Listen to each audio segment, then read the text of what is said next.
Allahumma faquhu fiddin wa alimhu ta'wil. Ya Allah, ajarilah, pahamkanlah Ibnu Abbas ini agama dan ajarilah tafsir.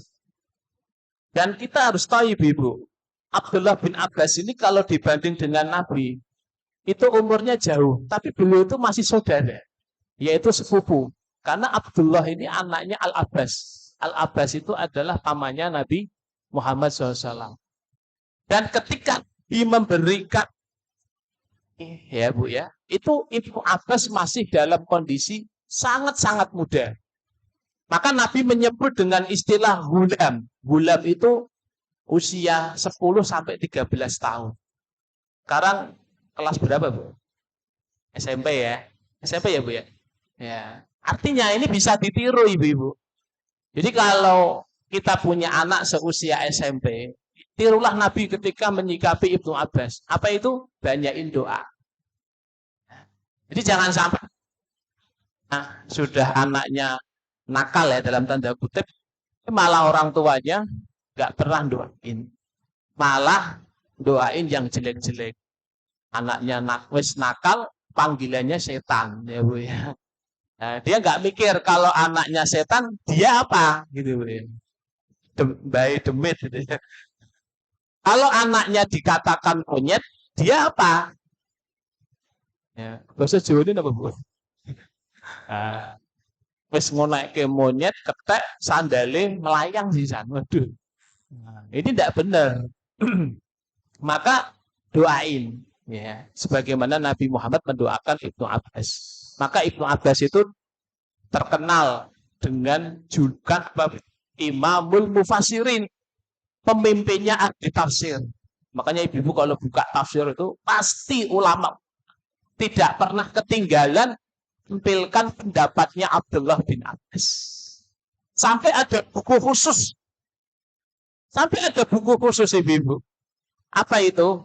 Tafsir Tanwirul Mikbas min Tafsir Ibnu Abbas. Ditulis oleh Syekh Fairuz Zabadi. Kalau ibu-ibu mau beli bukunya ada itu di Toha Putra. Tapi sayang, bukunya itu warnanya kuning, Arabnya gudul. Kalau ibu-ibu kan senangnya Arab gondrong gitu.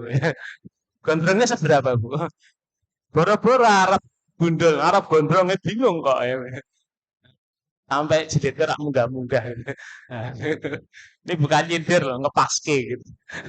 Nah, ibu-ibu yang dirahmati oleh Allah, lalu nasihat Nabi Muhammad kepada Ibnu Abbas adalah jagalah Allah, Allah akan menjagamu. Kemudian nasihat yang kedua terkait dengan tema kita. Ini hadis saya ambil dalam kitab Riyadhus Shalihin ya Bu ya. Hadis yang diriwayatkan oleh Ibnu Abbas. Kemudian rawahu at-Tirmizi, hadis hasan sahih. Nasihat Nabi Muhammad Shallallahu Alaihi Wasallam kepada Abdullah bin Abbas adalah, ya Ibnu Abbas, ida sa'alta fas'alillah wa ida sta'anta fasta'in billah. Lah ini Ibu. Wahai Ibnu Abbas, kalau kau minta-mintalah kepada Allah, dan kalau kau minta tolonglah kepada Allah. Ini nasihat berharga. Meskipun ini konteksnya adalah Nabi dengan Ibnu Abbas, tapi berlaku untuk kita. Karena memang Nabi dengan sahabat itu dijadikan sampel ibu-ibu. Jadi kalau ada ayat turun, itu tidak lepas dari asbabun nuzul, sebab turunnya ayat. Dan itu biasanya kejadiannya antara Nabi dengan sahabat. Atau Nabi dengan orang kafir, atau Nabi dengan orang munafik. Atau kalau hadis ya asbabul wurud. Jadi kalau ayat itu asbabun nuzul, kalau hadis asbabul wurud. Sebab turunnya hadis. Itu namanya gitu ya. Lah ini adalah konteksnya Nabi menasihatkan kepada Ibnu Abbas, tapi berlaku untuk kita ibu-ibu. Yaitu kalau jenengan minta tolonglah kepada Allah. Berarti kalau kita itu butuh pertolongan, berarti kita ini lagi punya masalah. Kita punya ujian. Sehingga ketika kita punya ujian, kita punya masalah, kita pasti membutuhkan pertolongan. Nah, Nabi menasihatkan kepada kita jangan minta pertolongan itu kecuali hanya kepada Allah. Maka dikatakan oleh Syekh Muhammad bin Shalih Al-Utsaimin dalam kitab Syarah Riyadhus Shalihin ini, Ibu, wallah subhanahu wa ta'ala idza arada aunaka yasir laka al-aun sawaun kana bi asbabin ma'lumah au ghairu ma'lumah. Inilah jika kalau kita minta tolong kepada Allah itu enak. Kalau kita minta kepada manusia, maaf, kadang manusia itu kalau dimintai tolongi sekali mungkin mau, Bu, ya. Yang kedua gimana, Bu? Ya wajahnya sudah agak menceng sidik lah. Yang ketiga gimana, Bu? Ya, yang keempat rungu suarane wis mumpet kok. Teko meneh gitu ya. Artinya manusia itu kalau dimintai tolong pasti ada bosennya. Pasti juga ada lemahnya. Dan kalau kita hanya atau manusia itu saja belum tentu dapat.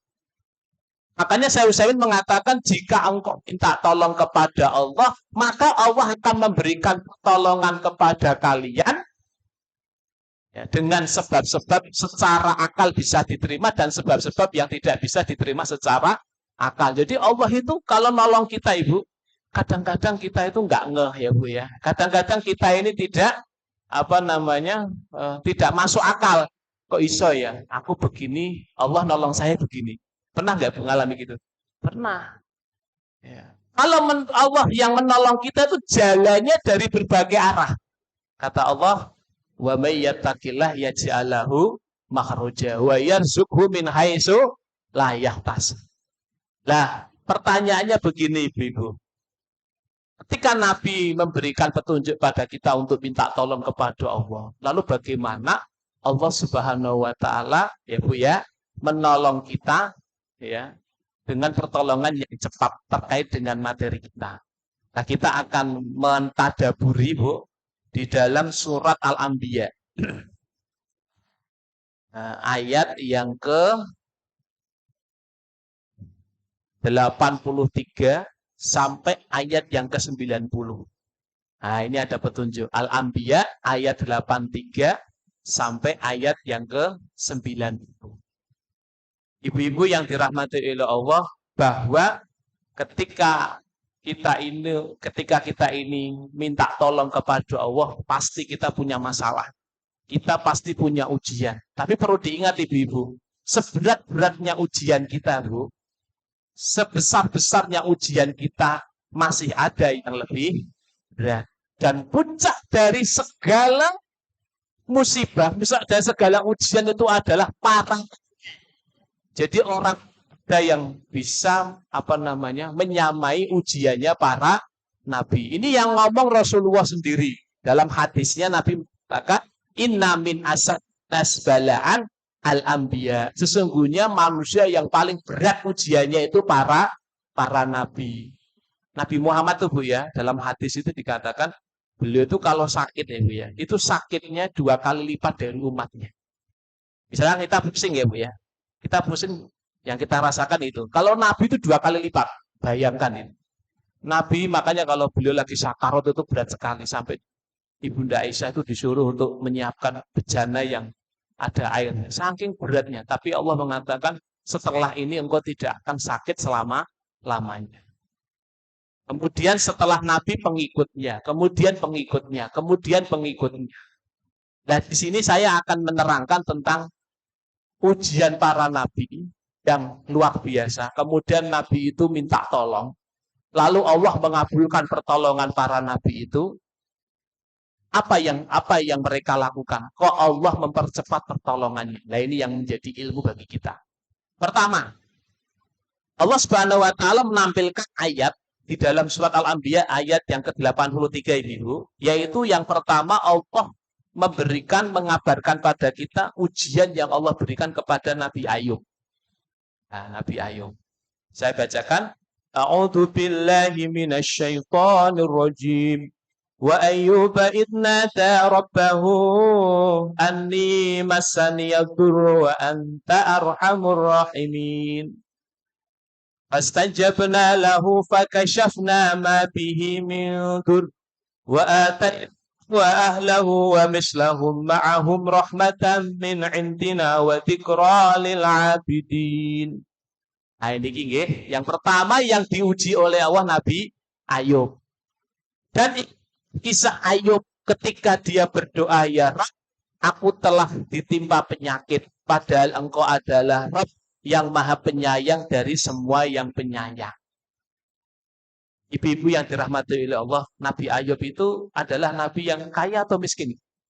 Kaya. Aslinya tuh Nabi Ayub kaya, Bu. Dalam beberapa tafsir jelaskan. Ya, Nabi Ayub itu punya punya sapi, punya onta, punya kambing yang banyak. Nabi Ayub juga punya ladang luas. Nabi Ayub juga punya harta benda yang banyak. Nabi Ayub juga punya anak yang banyak. Nabi Ayub juga punya istri satu yang banyak. Istrinya cuma satu, Bu. Saya lihat. Jadi Nabi Ayub nggak poligami ya, Bu ya. Nah, kemudian Nabi Ayub juga tidak kalah pentingnya, Nabi Ayub dengan harta itu tidak sombong. Menyantuni para janda, orang-orang miskin, anak-anak yatim. Kemudian memuliakan tamu. Masya Allah, namanya Nabi ya, Bu ya.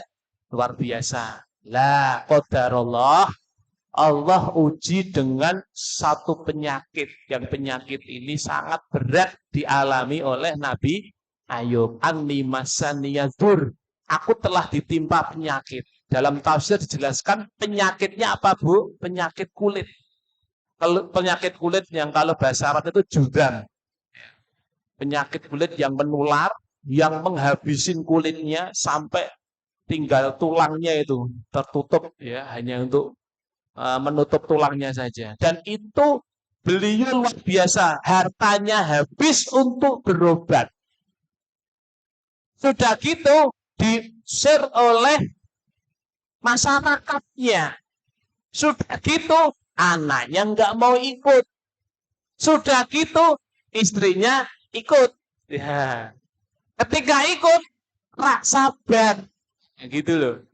Ya, akhirnya istrinya bilang, "Wei Ayub, kapan sih marimu?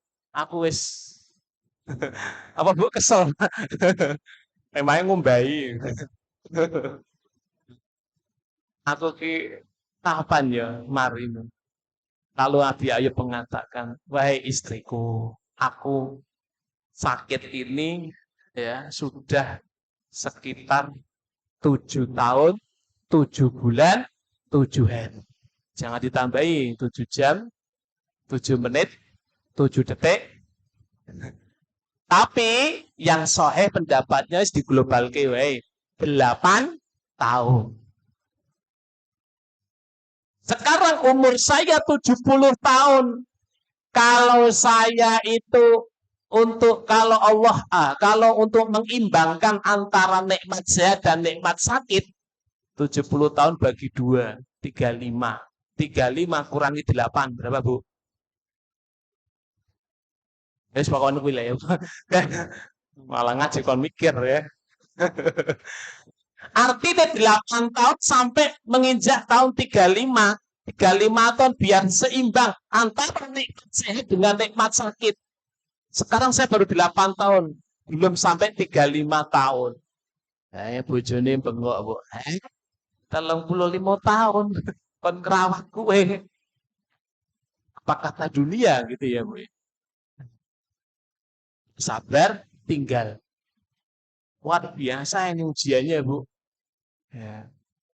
Kalau mungkin hari ini kita sakit masih ada yang ngancani, ya anaknya, ya istrinya atau suaminya, ya kakak kandungnya, adik kandungnya. Kalaupun tidak ada, tetangganya, Masya Allah. Hebatnya Nabi Ayub itu, Bu, diuji dengan luar biasa, tinggal sendirian, kondisi sakit, beliau masih mengatakan begini. Alhamdulillahilladzi huwa a'toha wa huwa akhodaha. Segala puji bagi Allah, dialah yang memberiku dan dialah yang mencabutku. Dialah yang memberiku kesehatan, dialah yang mengambil kesehatanku. Dialah yang memberi harta, dialah yang mengambil harta. Ini orang kalau diuji kok mengucapkan alhamdulillah, ini tingkatan yang paling tinggi, Bu. Pernah nggak ibu-ibu kehilangan duit? Berapa, Bu? 100 juta. Alhamdulillah ya Allah. Langka. Anaknya meninggal. Alhamdulillah ya Allah. Apa enggak boleh? Ya silahkan boleh. Oh, ada contohnya Nabi Ayub kok. Makanya Syekh Utsaimin atau ulama mengatakan ada 5 tingkatan manusia ketika dia diuji oleh Allah. Tingkatan yang pertama apa, Bu? Ya, dia bersyukur.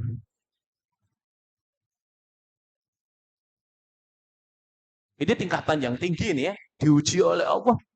Dia bersyukur, Ibu. Kenapa dia bersyukur? Karena dengan ujian itu dia ditinggikan derajatnya oleh Allah. Kenapa dia bersyukur? Dengan ujian itu tanda cinta kepadanya. Kan ada hadisnya. Innallaha idza ahabba qauman ibtalahum.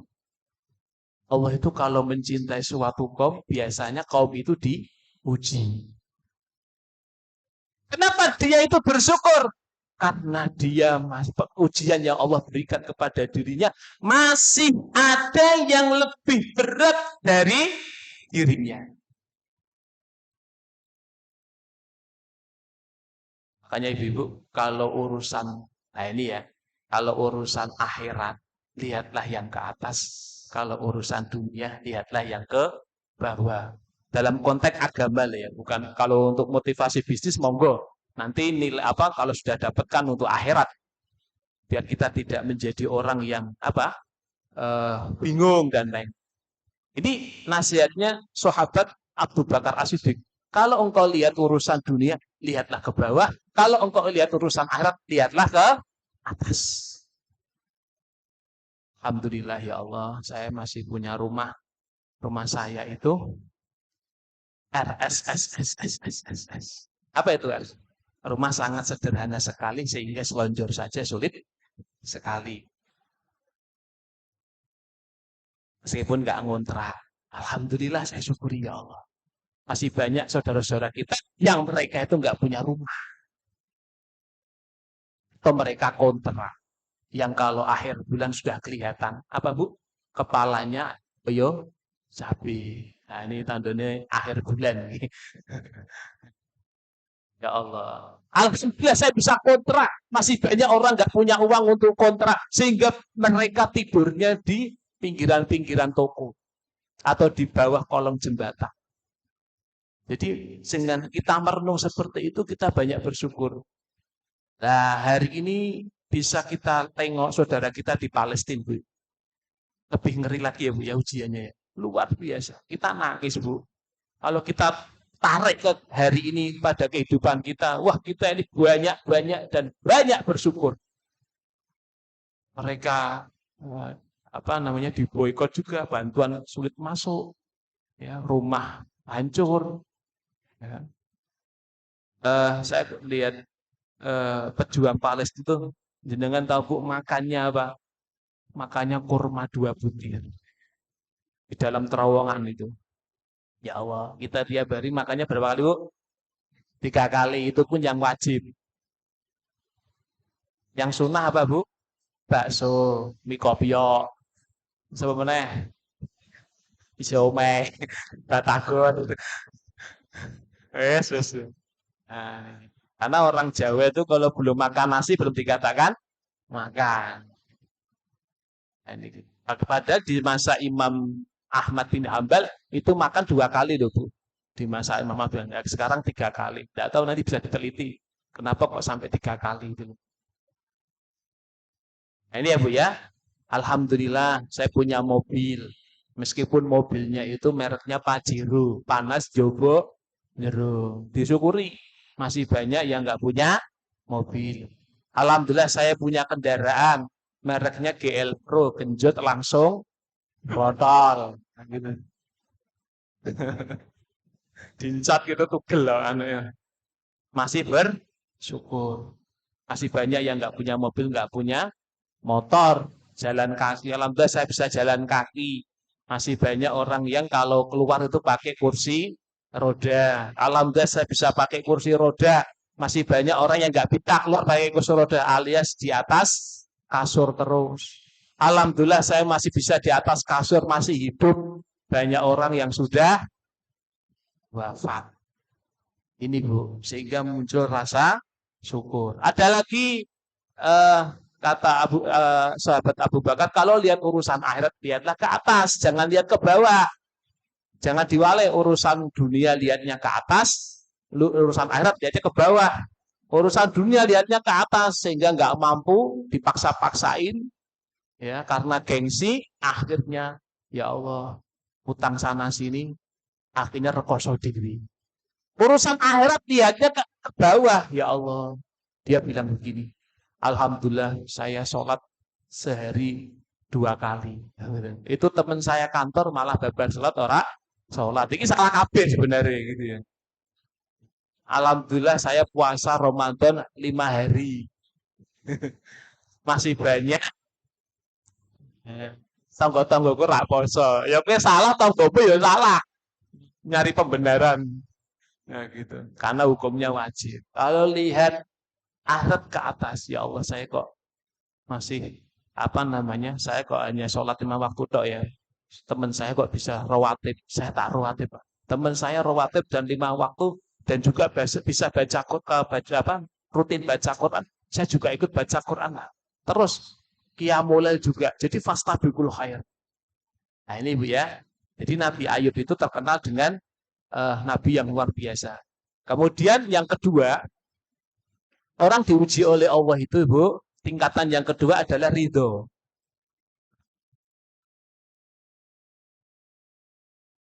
Ridho. Ridho di sini apa Bu? Seakan-akan dia tidak diuji oleh Allah. Dia memahami betul hakikat hidup itu ada yang namanya susah, ada yang namanya senang. Ada hitam, ada putih. Ada suka, ada duka. Sehingga dengan adanya seperti itu, dengan adanya ujian, dia seakan-akan lewat saja. Ridho. Jadi nggak ada beban berat di dalam hatinya. Nah, kata Rasulullah, kalau dia ridho, Allah pun ridho. Kalau dia murka, Allah pun murka. Nah, kemudian yang ketiga adalah sabar. Sabar. Sabar itu artinya apa, Bu? Menahan. Janjane yo aku rak gelem diuji koyok ngene, ning tak tahan, gitu ya. Sabar itu kan artinya nahan. Janjane saya tuh nggak mau seperti ini, tapi saya tahan untuk tidak melakukan yang keempat, yaitu apa, Bu? Murka. Kita jangan sampai yang keempat ini, Bu, minimal. Minimal sampai sabar aja. Kalau sampai kita murka berarti kita offset, gitu ya. Offset kita ini. Sampai kita ini keluar dari bingkai syariat. Apa bentuk murkanya, Bu? Ada 2. Dengan kata. Dengan mengata-ngatain Allah bahwa Allah itu tidak adil. Ini murka, ini bentuk kemurkaan. Lah yo, aku ki betina sholat, aku betina ngaji, aku betina sedekah, ya. Ora sugih-sugih gitu. Malah sing ora iman, sing maksiate akeh, malah dunyane tambah makmur tambah akeh. Nah ini Bu, hati-hati. Padahal kata Nabi, orang kalau diberikan dunia oleh Allah belum tentu itu nikmat. Kalau dunia diberikan kok tambah jauh, itu namanya istidraj. Apa itu istidraj? Dilulu. Dilulu bahasa Indonesia apa, Bu? Orang ngerti kabeh kok. Dijar. Dijar bahasa Jawa. Ya paham lah nggih. Mula nggih bingung kok. Nah niki. Nah, ini Bu ya. Yang kedua, murka dengan perbuatan. Nah ini Bu, jangan sampai kalau kita diuji ini kita keluar dari bingkai syariat, murka dengan lesan ngata-ngatain Allah, murka dengan perbuatan kita ke tempat maksiat, melakukan kemungkaran. Ini banyak. Stres, mikir ke apa Bu? Angsuran. Bingung, larinya ke maksiat. Kalau larinya ke maksiat bukan mengurangi masalah, malah nambah masalah. Utangnya akeh malah minum-minuman keras. Mabuk, rak sadar, mateni wong, malah belum penjara. Naudzubillah bidzalik. Banyak nih Bu. Semarang itu termasuk baru kemarin-kemarin tuh apa Bu? Tingkat bunuh dirinya agak meningkat ya Bu ya. Dan itu dialami anak remaja. Ini harus perhatian karena imannya lemah. Tidak tahu ngaji. Dikasih masalah sedikit hanya gara-gara putus dengan pacarnya langsung nenggak racun. Gara-gara judi pinjaman online terjun bebas dari tempat yang tinggi. Dikira selesai baru mati. Bunuh diri itu dosa besar. Besok di akhirat itu dia akan disiksa oleh Allah.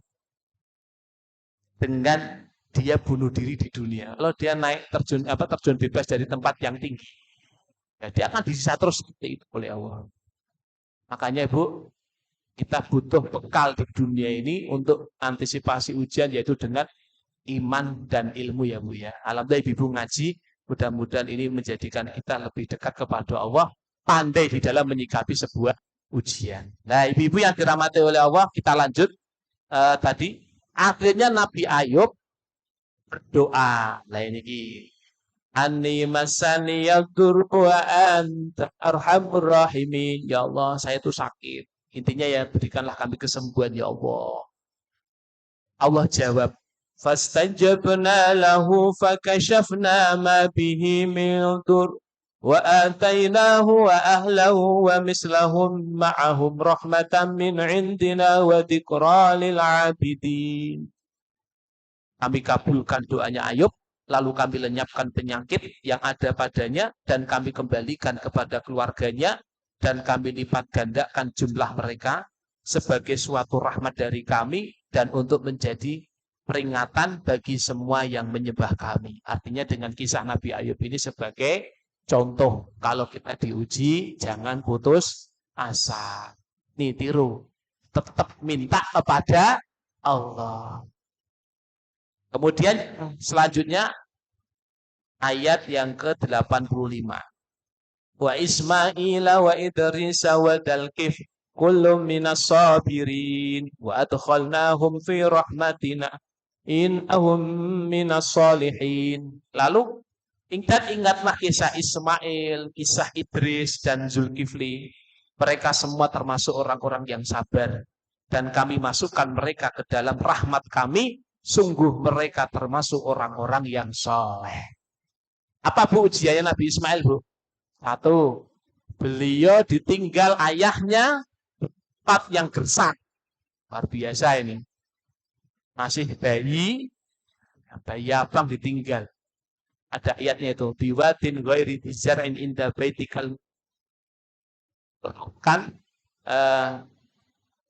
Jar dan Ismail di tempat yang tandus, tidak ada tumbuh, tidak ada pohon, tidak ada tetangga, tidak ada manusia apapun di situ. Yang sekarang menjadi Mekah. Yang menjadi keinginan kaum muslimin untuk berangkat ke sana. Mudah-mudahan semua yang hadir di sini bisa diberikan kesempatan ke sana, Bu ya. Amin ya rabbal alamin. Ya, luar biasa itu. Sehingga Allah berikan mukjizat yang berupa dengan air Zam-Zam. Lalu ujian yang kedua apa, Bu? Nabi Ibrahim datang, ya. Dia ngomong sama anaknya ketika balagha sa'ya ya masih muda Ismail lalu ngomong, ini arofil manam. Hai Ismail, aku ki ngimpi. Aku dikongkon nyembelih awakmu karo Gusti Allah. Wah, itu berat tuh, Bu. Coba kayak cah nom saiki kon ngono Ibu. Nabi Ibrahim wis ninggalke teko-teko malah pengen nyembelih. Cah saiki malah bapak ra tanggung jawab. Ninggal aku mbak ibu sejak kecil, teko-teko malah mateni aku. Oh, tak lawan malah. Tapi karena Nabi Ismail ini adalah seorang anak yang soleh, Nabi lagi, ya, luar biasa. Apa kata Nabi Ismail kepada Nabi Ibrahim? Ya abatif al-matu'mat satajiduni insyaallahu binas sobi. Baik bapakku, kerjakan apa yang telah Allah perintahkan kepadamu. Insya Allah engkau akan mendapatiku termasuk orang-orang yang sabar. Meskipun pada akhirnya tidak jadi. Allah ganti dengan kambing yang besar. Fafadaina bikabsin auzim. Ya. Tapi Allah sudah tahu keimanan Nabi Ibrahim itu lebih memilih Allah daripada keluarganya. Nabi Ibrahim lebih cinta kepada Allah daripada anak dan istrinya. Dan Allah sudah menilai itu. Akhirnya tidak jadi. Hanya untuk diuji. Yang ketiga ujiannya Nabi Ismail, Bu. Beliau disuruh untuk bangun pondasi Ka'bah. Bait yarfa'u Ibrahimul qawaida minal baiti wa Ismail. Rabbana taqabbal minna innaka antas samiul alim. Dan ingatlah ketika Allah menyuruh Nabi Ibrahim dan Nabi Ismail untuk membangun Ka'bah, setelah jadi Nabi Ibrahim berdoa, ya Rabb, terimalah apa yang telah aku persembahkan kepadamu, sesungguhnya engkau maha mendengar lagi, maha mengetahui. Nah ini. Jadi dari ayat ini kayaknya dalam surat Al-Baqarah, ayat 127 kalau nggak salah. Jadi itu, Nabi Ismail ini sabar ketika menerima berbagai macam ujian itu. Lalu juga Nabi Idris. Nabi Idris itu adalah Nabi yang diutus untuk menyeru kaumnya. Lalu kaumnya menolak. Lalu kaumnya dihancurkan oleh Allah. Sementara Nabi Idris diangkat ke langit. Ini riwayat Ibnu Umar. Walam untuk masih hidup atau sudah meninggal saya tidak tahu. Tapi saya hanya membaca dalam tafsir. Nabi itu sudah diangkat oleh Allah ke langit. Kemudian Nabi Idris juga termasuk Nabi yang pertama kali menemukan apa itu? Alat jahit.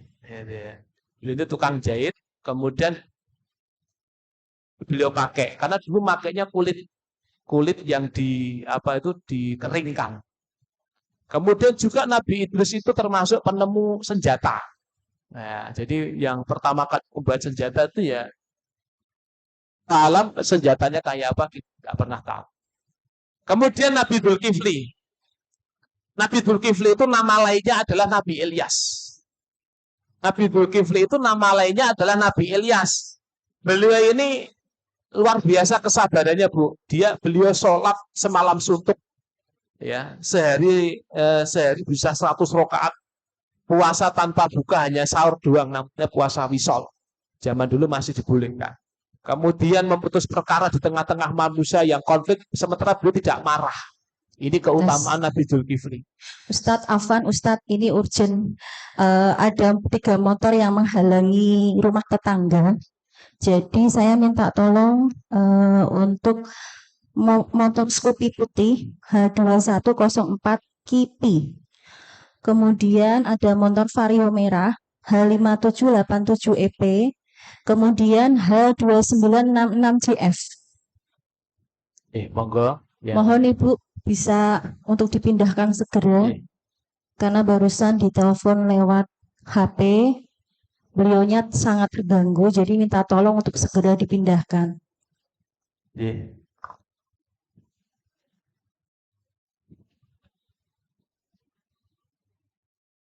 Gua yang punya motor bisa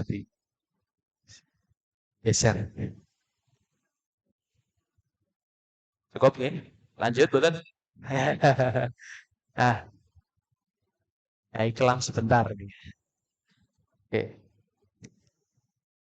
Oke, ibu-ibu yang dirahmati oleh Allah. Jadi nabi-nabi itu disampaikan oleh Allah dalam surat Al-Anbiya tadi adalah bentuk-bentuk ujiannya.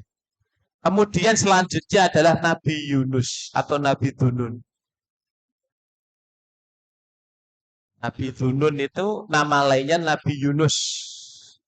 Nabi Yunus ini ini sudah saya sampaikan dalam ayatnya dalam surat Al-Anbiya ayat yang 87 ini ya. Wa dhannuni idh dhahaba mughadiban fa dhanna an lan naqdir alayhi Fanada fil zulumati alla ilaha illa anta subhanaka inni kuntu minadh dhalimin. Nah, ini Nabi Dzunun atau dikenal dengan Nabi Yunus. Nabi Dzunun ibu-ibu ini juga diuji oleh Allah. Ujiannya juga berat. Beliau ini diutus oleh Allah untuk mendakwahkan tauhid di negeri Ninawa, di Mosul, Irak. Yang mereka pada menyembah berhala. Nabi Yunus atau Dzunun telah mereka ternyata mereka ini tidak mau menerima. Dan Nabi Isi marah. Beliau meninggalkan kaumnya. Sudah melaksanakan tugasnya sebagai seorang nabi untuk mendakwahkan tauhid kepada kaumnya itu. Nah ini. Wadanun idhaba mughadiban alam alaih. Nabi Walduna setelah dakwahnya ditolak, beliau pulang dalam kondisi mati dan beliau berpikir Allah tidak akan menyulitkan aku. Padahal Nabi Yunus belum dapat izin dari Allah untuk meninggalkan kaumnya ibu. Ternyata betul Allah Subhanahu wa taala menyulitkan dalam jalanan Dzunun ketika ketika pulang, yaitu beliau naik kapal, kapalnya penuh dengan muatan. Kapalnya penuh dengan muatan ibu-ibu. Ketika kapalnya dengan penuh muatan, mereka sepakati kalau dibiarkan terus bisa tenggelam semua ini. Maka mereka menyepakati ini harus diundi. Nah ternyata diundi, namanya Yunus keluar terus. Ngapura gitu. Jenengan kok betul terus ya. Terpaksa harus dibuang ke laut. Nah ini. Lalu Allah Subhanahu wa taala mengutus yang namanya Hud atau ikan besar untuk menelan Yunus. Kemudian ikan itu ini dalam surat As-Saffat ya Bu ya. Dalam surat As-Saffat ya, ayat 141 142. Fasahaba fakana minal mudhadin. Nabi Yunus itu diundi kalah. Faltaqamal hulhut wa huwa mulim. Lalu Allah mengutus ikan yang besar lalu menelan Nabi Yunus. Beliau berada dalam perut ikan itu ibu-ibu. Luar biasa. Ada mengatakan 40 hari, 40 malam. Fi bulumatis salas. Dalam 3 lapis kegelapan. 1, gelapnya malam. 2, gelapnya di dalam lautan. 3, gelapnya di dalam perut ikan. Kira-kira kayak apa bayangan ini? Peteng dedek ya. Kita saja 3 hari atau sehari saja deh. PLN mati gitu gimana? Listrik mati gimana? Balbel terus. Nah. Ini 40 hari 40 malam dalam lindungan Allah dalam kondisi gelap. Lalu beliau mengatakan, "Fanada fitulumat." Lalu Nabi Yunus berdoa kepada Allah dalam kondisi gelapnya perut ikan itu, di dalam perut ikan itu. Apa Bu doanya? Insya Allah kita sudah pada hafal. La ilaha terus subhanaka inni kuntu minat. Dibaca lagi Bu. 1, 2, 3. La ilaha illa anta. Terus ya, Insya Allah ini doa bisa kita baca Bu. Kalau kita lagi dalam kondisi susah. Ini Nabi menganjurkan gitu. Tidaklah orang membaca doa ini dalam kondisi susah. Kecuali Allah akan menghilangkan kesusahannya. Boleh baca doa ini. Dan kalau kita renungi artinya ya Bu ya. Tidak ada ilah kecuali Engkau wahai Allah. Ya, Maha suci Engkau ya Allah. aku termasuk orang-orang yang zalim. Saya kadang-kadang berpikir, aslinya ya Nabi Yunus tuh beliau sebenarnya bukan zalim aslinya sih. Wong beliau ini nabi, beliau sudah menunaikan tugas. Beliau juga sudah menyampaikan risalahnya Allah, kaumnya menolak, lalu beliau pulang. Sebenarnya Masya Allah luar biasa. Sudah menjalankan perintah Allah. Tapi beliau ditegur oleh Allah. Belum waktunya pulang kok malah pulang. Akhirnya diuji oleh Allah dengan masuk ke dalam perut ikan itu. Lah kadang-kadang nyuwun sewu. Kita ini diuji oleh Allah. Biasanya bukan karena apa Bu? Bukan karena kita melakukan perintah Allah. Kadang-kadang karena kemaksiatan kita sendiri. Sehingga Allah tegur. Tapi kita tidak pernah mengucapkan kepada Allah, ya Allah, ini kuntu minat dolimi. Padahal kita tuh berbuat dolim terhadap diri kita sendiri. Barangkali saya sakit, ada omongan saya yang menyakitkan hati orang lain. Barangkali saya sakit, ada perintah Allah yang saya tidak kerjakan. Barangkali saya sakit, ada larangan Allah yang saya terjang. Gitu. Nah, doa ini didengar oleh Allah, lalu Allah jawab.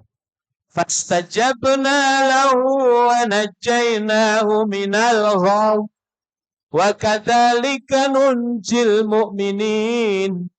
Kami kabulkan doanya Yunus dan kami selamatkan dari gelapan dalam perut ikan itu, dalam bukaan itu, dalam kesusahan dalam perut ikan itu. Wa kadzalika nunjil mu'minin.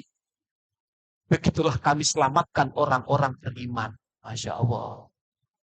Nah, yang terakhir. Kemudian ujian Nabi Zakaria. Nabi Zakaria ini adalah Nabi yang sepuh. Tapi beliau tidak punya anak. Kenapa beliau kok sedih Bu, gak punya anak? Karena saudara-saudaranya, keponakannya, kandung-kandungnya itu, mereka adalah golongan Bani Israel yang mereka itu tidak ada yang taat kepada Allah. Sehingga beliau khawatir kalau nggak ada yang meneruskan dakwah ini. Sehingga beliau memohon, Rabbi wa Zakaria Rabbahu Rabbi la tadarni fa'anta khairul warisin. Dan ingatlah kisah Zakaria ketika dia berdoa kepada Rabbnya, ya janganlah engkau biarkan aku hidup sendiri. Wa anta khairul warisin. Engkau adalah sebaik-baik pemberi ahli waris, yaitu keturunan. Bayangkan Bu, Nabi Zakaria itu sudah sepuh, istrinya mandul. Kalau Allah berkehendak, akan menjadi terkabul ya Bu ya. Nggak ada yang mustahil bagi Allah. Loh, jangankan suami istri yang apa Bu, jelas secara umumnya begitu ya. Allah itu bisa kok melahirkan orang tanpa bapak. Siapa Bu? Isa bin Maryam. Tanpa ibu dan bapak Nabi Adam. Ya. Nah ini, apalagi ada bapak dan ibunya. Ternyata Allah kabulkan. Istajabna lahu wa aslahna. Ya. Wa aslahna lahu zaujah. Maka kami kabulkan doanya Nabi Zakaria. Wa wahabna lahu Yahya wa aslahna lahu zaujah.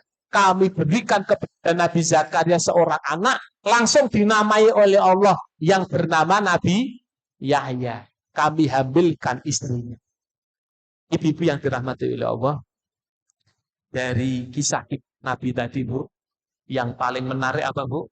Ada ujian, kemudian ada permohonan minta tolong kepada Allah, lalu Allah jawab. Nah ini ya Bu, yang menjadi titik tekan kita di sini.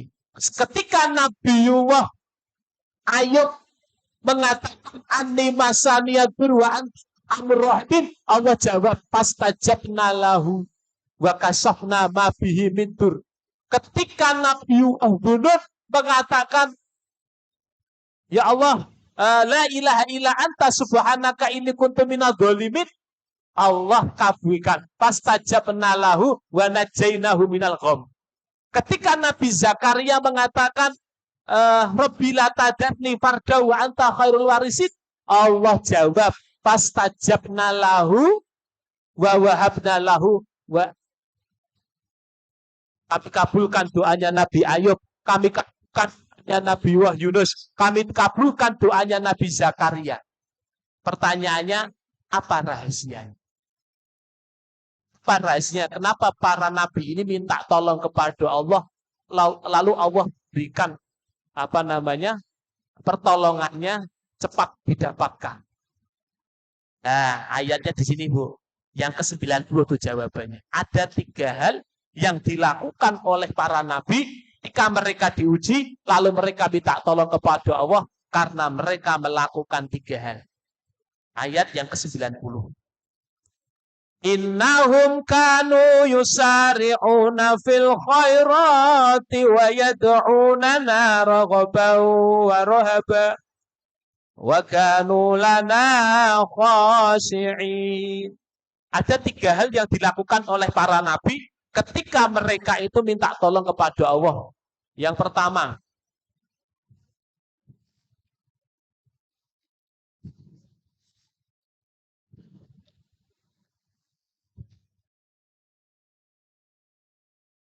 innahum, ya Bu ya, innahum kanu yusari'u nafil khairat. Artinya gini aja, Bu. Mereka bersegera melakukan kebaikan di waktu mereka belum mendapatkan ujian. Nah, ini kuncinya.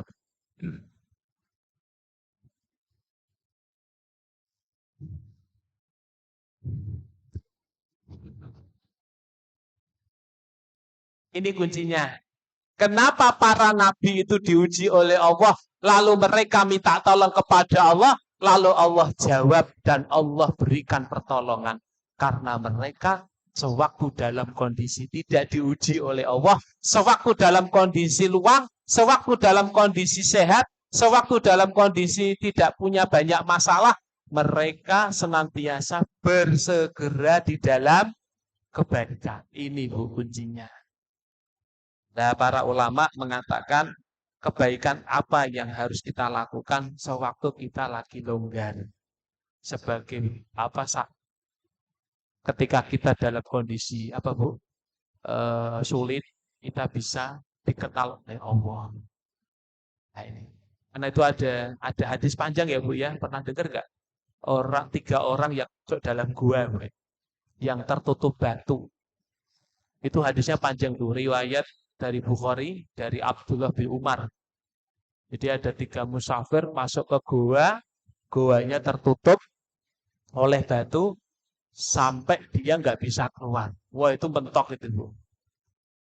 Pernah nggak ngalami ujian yang kayak gini, Bu? Maksudnya bukan jenengan masuk gua gitu ya, bukan. Maksudnya secara masalah itu wis ranut dalan meneh gitu ya. Makanya kata Allah, wa may yattaqillah yaj'alahu mahroja. Mahroja itu tuh kayak gini loh. Tidak ada pintu-pintu lain kecuali 1 pintu tok itu. Dan itu menjadi sesuatu hal yang menolong kita banget. Nah, ini yang Allah akan berikan kepada orang-orang yang bertakwa itu. Nah, 3 orang itu kan sudah pesimis. Secara logika nggak mungkin kita bisa keluar.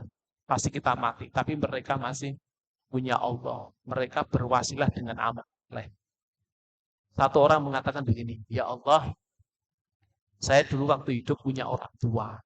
Ya, orang tua saya ini yang selalu berikan makan, ya, meminumkan air itu saya.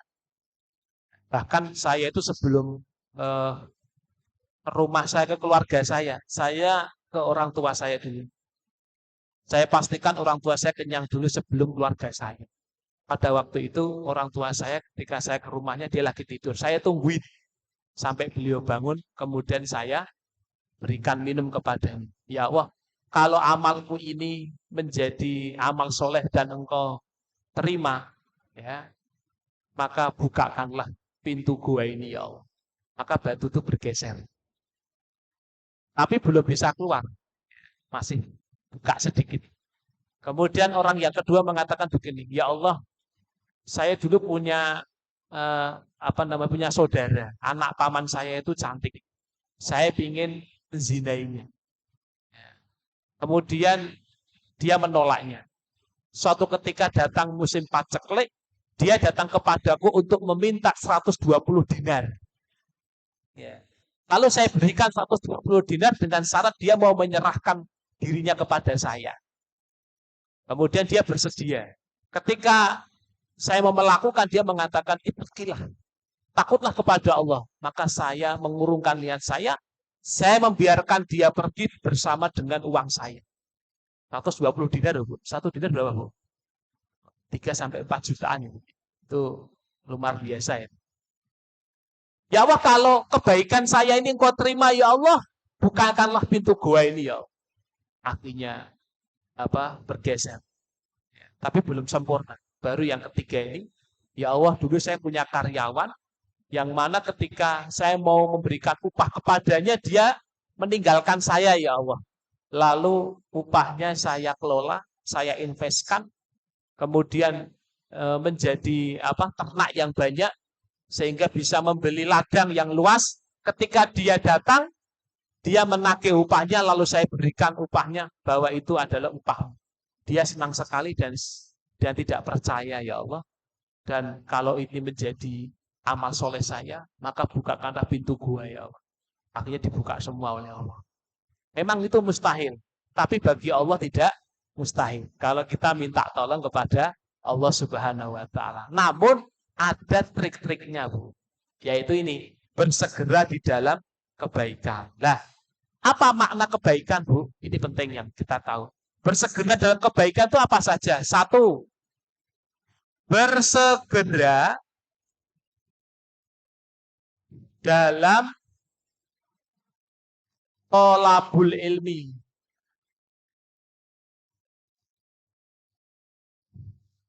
Ibu, ini amal soleh ya, Bu, ya, kebaikan.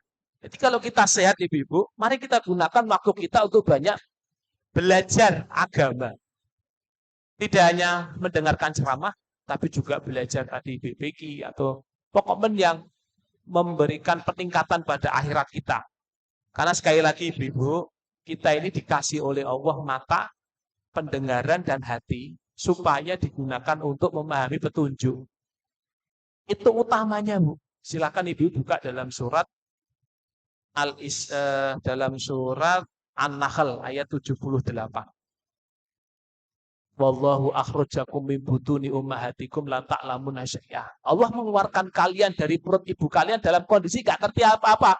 Lalu Allah jadikan pendengaran, penglihatan, dan hati supaya kalian bersyukur. Maksudnya bersyukur di sini digunakan untuk ngaji. Sebelum digunakan yang lain, Allah perintahkan untuk digunakan untuk ngaji.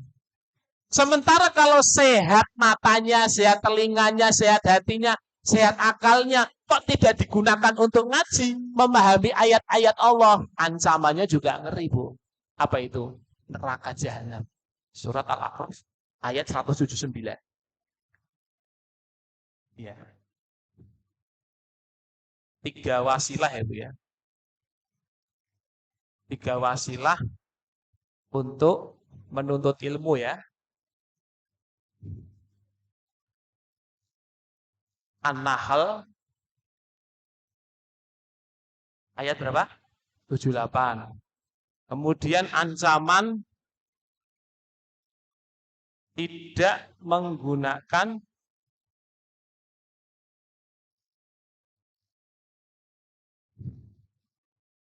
tiga wasilah tersebut.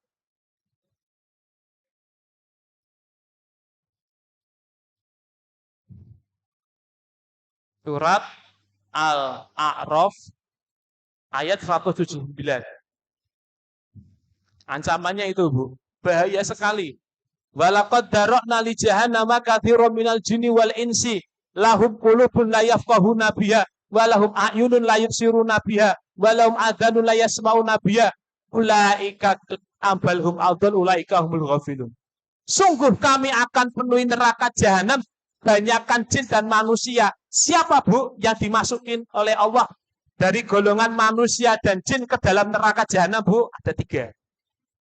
Lahum qulubun la yafqahuna biha. Diberikan hati, namun hatinya tidak digunakan untuk memahami ayat-ayat Allah. Jadi kalau ibu-ibu gunakan hatinya untuk memahami Al-Quran, memahami hadis Nabi, untuk ngaji, itu berarti ibu-ibu telah menggunakan sesuai dengan penciptaan itu. Banyak ya Bu ya, nyuwun sewu, orang punya hati, punya akal, tapi digunakan untuk memahami maksiat. Rino wengi cekelane tafsir mimpi, ya gitu. Aku kepengi mimpi apa? Kucing nabrak ember. Kucing sikile papat, ember bunder. Oh, niku ngeri niku. Dan ini banyak sekali, Bu. Judi togel itu ngeri marah. Ya. Ya Allah, ada kerjanya mengutin sampah, hasilnya buat hasak togel. Makanya ini ayo ibu, saudara-saudara kita yang awam-awam gitu kita ajak ngaji. Kasihan. Karena Imam Syafi'i, orang bodoh itu tersiksa selama hidupnya. Bukan hanya di dunia, namun juga bisa sampai ke akhirat. Tersiksa dia. Dia dia nggak bisa gunakan umurnya untuk apa, dia nggak bisa gunakan hartanya untuk apa, dia nggak bisa gunakan kesehatannya untuk apa. Itu orang bodoh. Rugi sekali. Padahal hidup ini kan sempit ya Bu ya.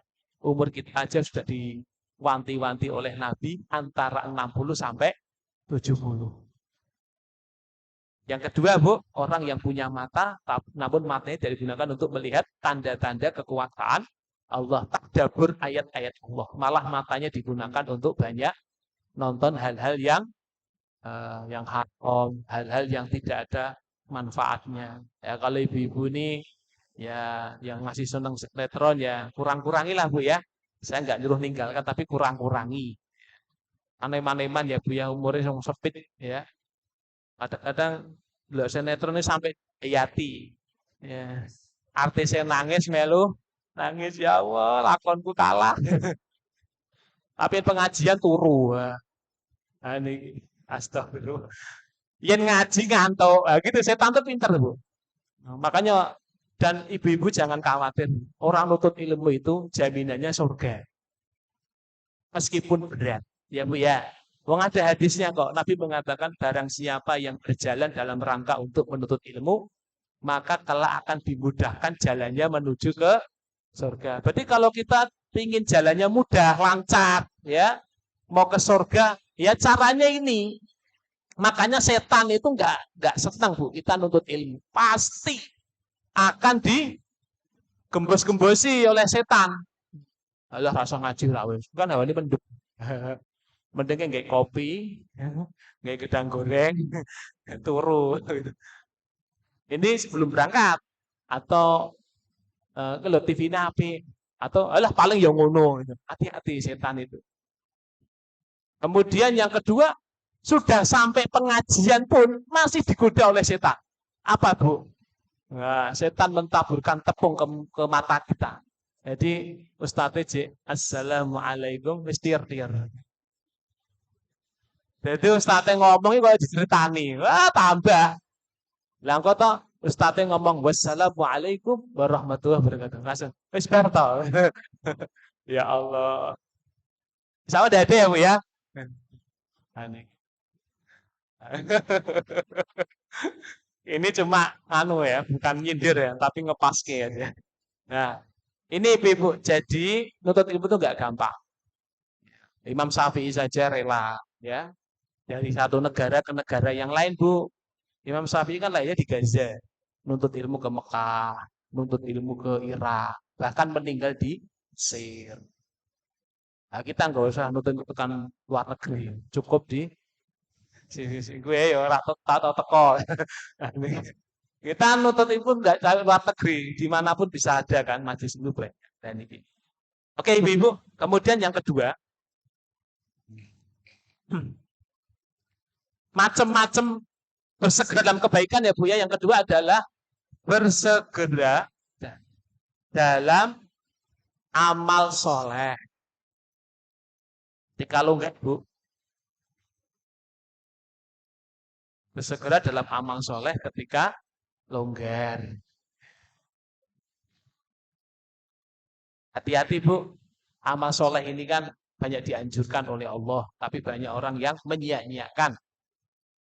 Ya, contohnya ini dalam surat Al-Asr, wal asri innal insana lafi khusr illa alladziina aamanu wa 'amilus sholihat. Demi waktu manusia itu banyak rugi, kecuali orang yang mau beramal soleh, saling menasihati. Juga dalam surat Al-Mu'minun Bu, ayat 99 ayat 100. Orang yang amal solehnya sedikit Bu, besok di akhirat dia menyesal. Bukan hanya di akhirat, ketika dia mati itu dia ingin kembali lagi ke dunia.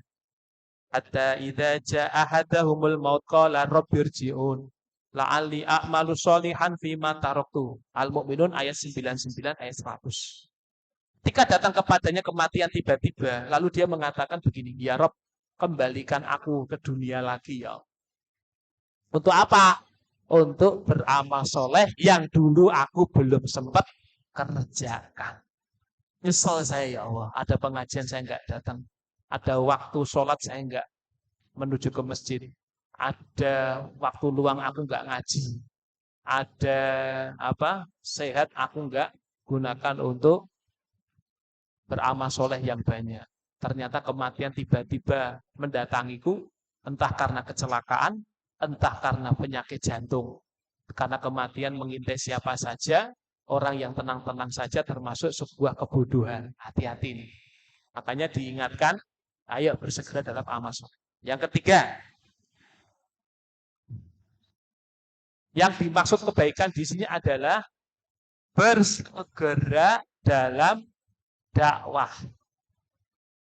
Ini juga jalannya para nabi Bu, dakwah Bu. Tadi Nabi Yunus, Nabi Idris, Nabi Zulkifli bersegera dalam dakwah Bu. Maksudnya dakwah di sini apa Bu? Ya mengajak. Ini Bu, mengajak. Jadi dakwah itu tidak hanya tugas para ustadz, tidak hanya tugas para dai.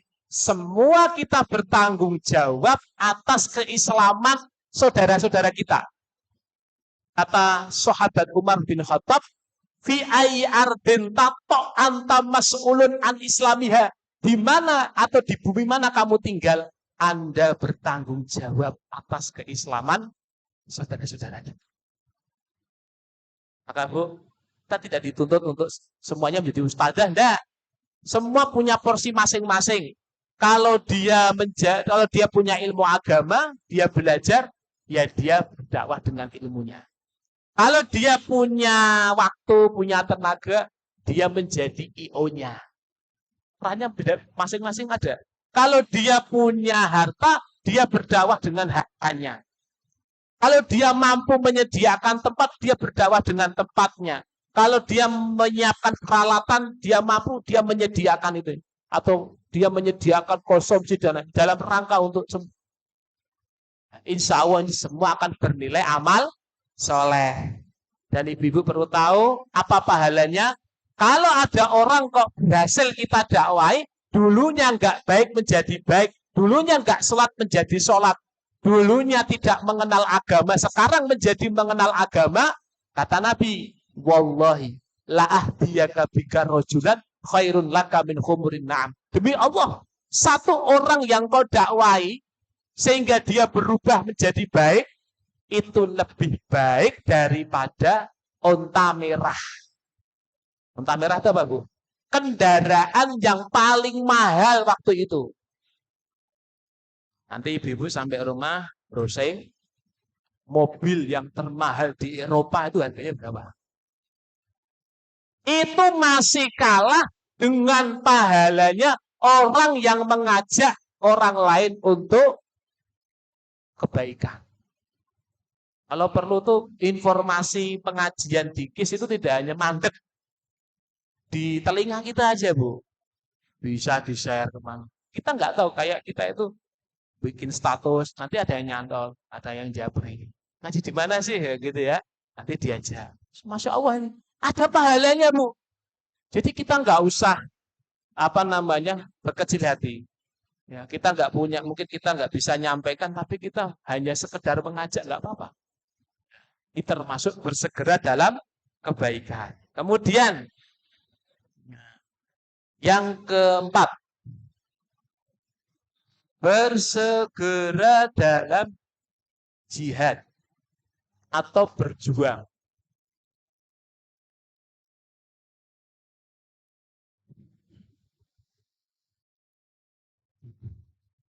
Makna berjuang di sini banyak. Ada yang maknanya perang. Hari ini dilakukan oleh saudara-saudara kita di Palestina. Ada yang berjuang dalam bidang dakwah. Dalam bidang dakwah. Dakwah ini pun juga bisa dikembangkan. Ada dakwah dari kalangan non-muslim, yaitu pakar kristologi. Muslim itu banyak yang mereka dulu beragama non-muslim sehingga keluar dari Kristen atau non-muslim jadi muslimah atau jadi muslim sehingga mereka mampu membantah dogma-dogma yang batil. Ada dakwah dalam kalangan artis. Sebenarnya kalangan-kalangan ini harus ada yang ngisi, Bu. Karena ini hukumnya fardu kifayah. Kalau tidak ada yang menegakkan, kita semua dosa. Maka harus ada orang yang berdakwah di kalangan-kalangan tertentu. Ya, kalangan artis, ya, alhamdulillah sudah ada di Jakarta namanya, Bu, musyawarah ya. Kemudian ada kalangan preman, itu harus ada. Karena mereka juga objek dakwah. Jadi jangan sampai dakwah ini hanya kalangan tertentu. Ada juga kalangan intelektual, ada kalangan ahliya, dan alhamdulillah di teman-teman itu juga ada kalangan supir angkot, kalangan tukang parkir. Tidak apa-apa. Dan kita harus berterima kasih dengan para pejuang dakwah itu, Bu. Karena dengan adanya mereka itu, Bu, kewajiban kita jadi gugur. Tapi kalau nggak ada sama sekali, kita berdosa. Karena mereka juga harus menerima dakwah dari kita. Harus mendengarkan daripada petunjuk Allah. Ada lagi, Bu, berjihad atau berjuang dalam bidang pendidikan. Nah, ini para ustadzah, para ustadz, baik di pondok pesantren, di SD, di SMP, dan lain-lain. Ada juga berjuang dalam bidang politik. Ya, jadi pejabat, keputusan-keputusannya itu untuk maslahat umat. Niatnya bukan untuk apa, Bu? Ya, dolim dan lain-lain. Juga ada berjuang dalam bidang sosial. Ya, memberikan sembako, makan, bantulah kepada sama fakir miskin. Jadi ini peran-peran juang ini banyak. Maka di antara kita ini harus bisa berusaha untuk terlibat di dalam perjuangan Islam ini. Terserah jenengan mau berjuang dalam bidang pendidikan yang monggo, dalam sosial nggih monggo, di kalangan orang-orang bawah yang monggo, terserah. Tapi yang paling penting kita harus ikut mencebur supaya besok kelak kita ditanya oleh Allah, kamu sudah berdakwah belum? Sudah ya Allah. Meskipun saya hanya sekedar menyiapkan tikarnya, meskipun saya hanya sekedar menyapu lantainya, meskipun saya hanya sekedar mengingatkan ustadznya, meskipun saya hanya sekedar apa, Bu? Ya, nggowo membagi snacknya dan lain-lain, semua itu akan ada balasannya, Bu. Semakin banyak peran kita, semakin banyak pahala yang akan kita dapatkan. Ini juga bagian dari kebaikan. Yang kelima, bersegera dalam memperbaiki diri. Ini penting ini ya, bersegera dalam memperbaiki diri. Dalam tolabul ilmi, dalam amal soleh, dalam dakwah, dalam jihad, dalam memperbaiki diri. Apa yang harus kita perbaiki diri, Ibu? Pertama, perbaiki diri dalam menambah ilmu. Kalau bisa setiap hari itu nambah ilmu, ya. Jadi jangan stagnan. Menambah diri dalam ibadah. Banyak nih, Bu, tugas untuk diri kita ini. Dan kita tidak akan bisa menambah diri kecuali kita harus tolabul ilmi, berkumpul dengan orang-orang soleh yang memotivasi kita ya Ibu. Ini sebenarnya hadis ini untuk laki-laki ya Bu ya. Ini sampai Nabi itu ngomong begini. Kalau ingin baik, contohnya, contoh memperbaiki ibadah nih.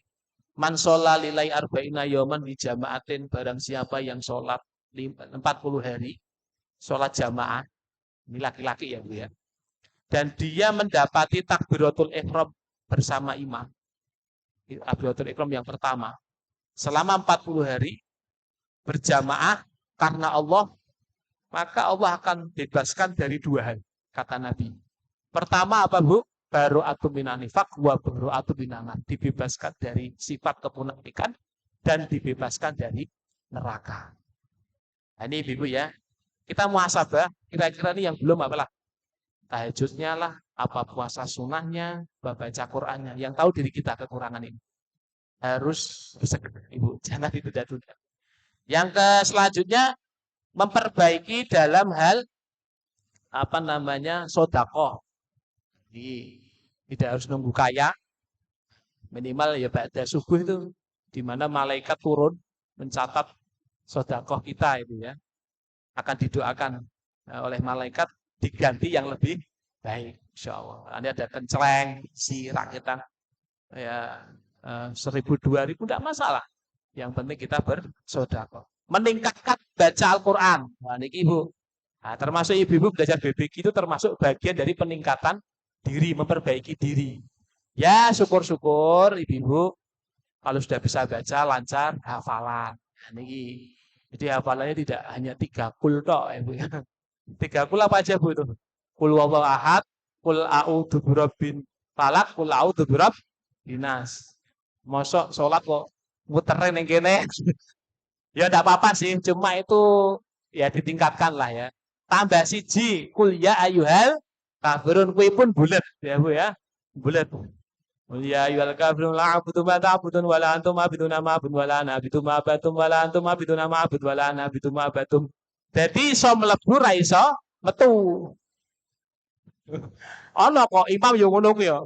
Wala abudu wala antum wala dikongkon mawe lakum grogi lakum balad dolin lakum dinukum balad dolin. Tapi Bu ngapal ki ya ora gampang, butuh konsentrasi perjuangan. Kadang-kadang ki lho ngapal watine tekan wal asri kok Bu. Pernah ya Bu ya?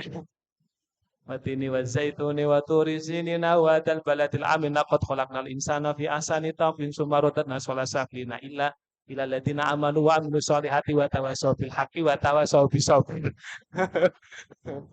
Ya Allah. Al-balad aja bisa ketambahan.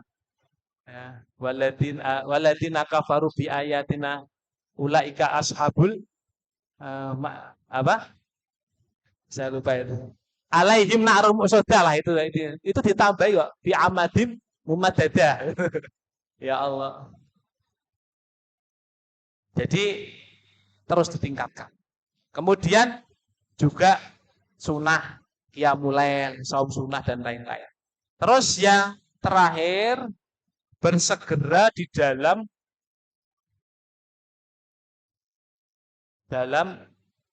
menggunakan waktu yang mustajab.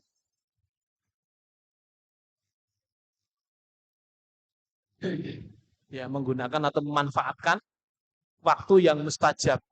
Contohnya ya Bu ya, waktu sepertiga malam, waktu turunnya hujan, untuk banyak berdoa, berzikir antara adzan dan iqomah di penghujung akhir Jumat dan lain-lain.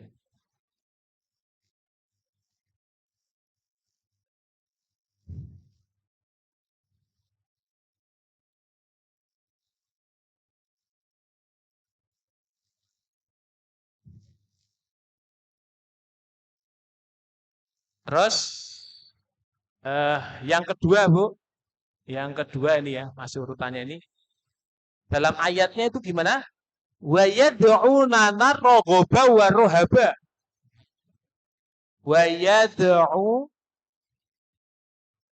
nana raghoba wa rahaba. Yang artinya apa, Bu?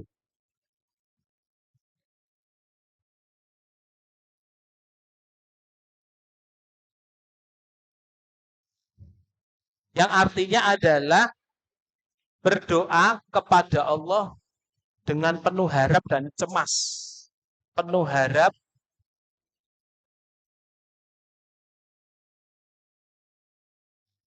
berdoa kepada Allah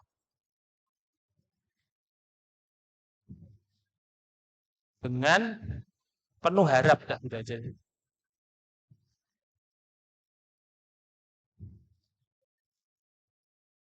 Rogoba.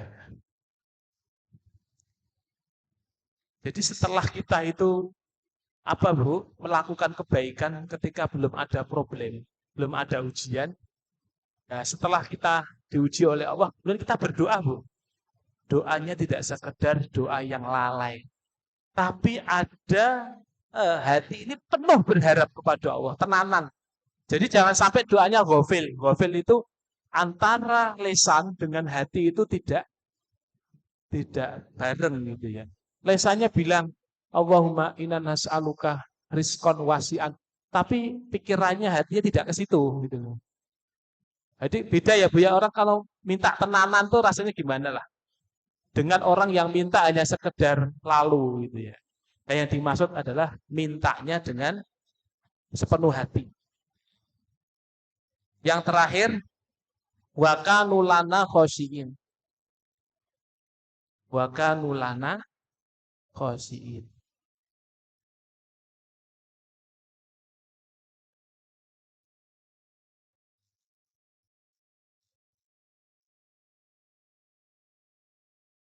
Wa kanu lana khosyiin.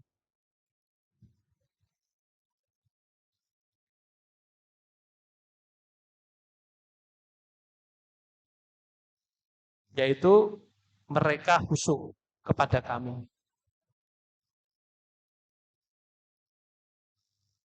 Mereka adalah orang yang khusyuk.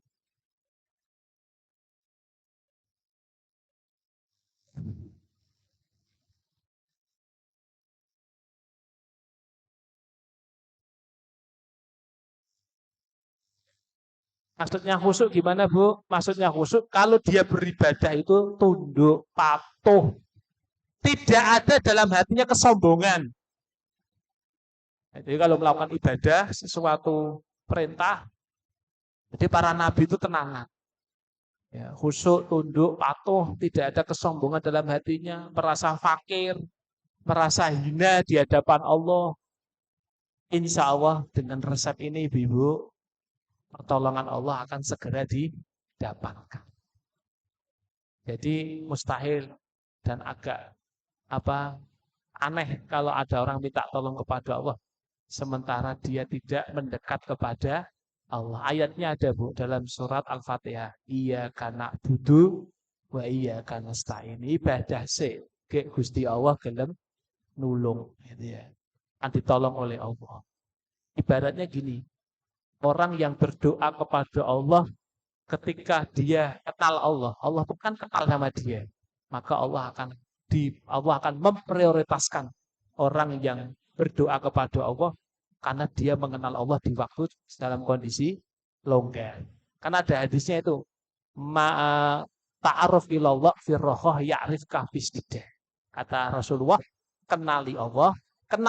Maksudnya ya ini, Bu, bersegera dalam thalabil ilmi, amal soleh, menjalankan perintah, dakwah, berjuang, perbaiki diri, menggunakan waktu-waktu yang mustajab, di waktu kita longgar, di waktu kita tidak punya masalah, di waktu kita tidak banyak problem, insya Allah Allah akan mengenal kita dalam kondisi sempit, dalam kondisi sakit, dalam kondisi banyak masalah.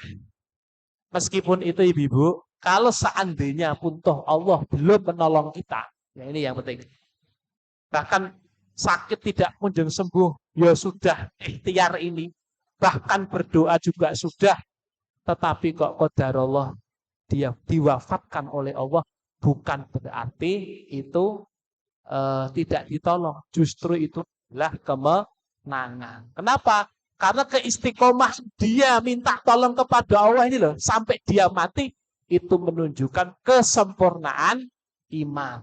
Berapa banyak Bu orang yang awalnya paham, ngerti ya syariat, diuji oleh Allah, nggak sabar, malah lari minta tolong kepada selain Allah, bahkan sampai meninggal dalam kondisi berbuat syirik. Nah ini yang jadi masalah. Jadi tidak ada ruginya Bu orang yang istiqomah, ya Bu ya, istiqomah dalam kebaikan. Apapun yang didapati oleh kondisi seorang mukmin, selama dia mengenal Allah, baik dalam kondisi apapun, semuanya mengandung nilai kebaikan. Ini saja Bu, karena sudah 10:30, kita cukupkan dulu. Mudah-mudahan apa yang saya sampaikan ini bisa menjadi tambahan ilmu, khususnya bagi saya dan umumnya bagi ibu-ibu, sehingga ketika kita punya masalah apapun itu Bu, baik diri kita maupun anak kita atau siapapun, kita sampaikan nasihat-nasihat ini Ibu, supaya dia tidak putus asa dari rahmat Allah. Karena setiap orang mukmin pasti ada yang namanya ujian. Tidak mungkin tidak. Demikian dari saya Ibu-ibu, mohon maaf bila banyak kekurangannya. Aku qouli hadza astaghfirullah li wa lakum. Billahi taufik wal hidayah. Assalamualaikum warahmatullahi wabarakatuh.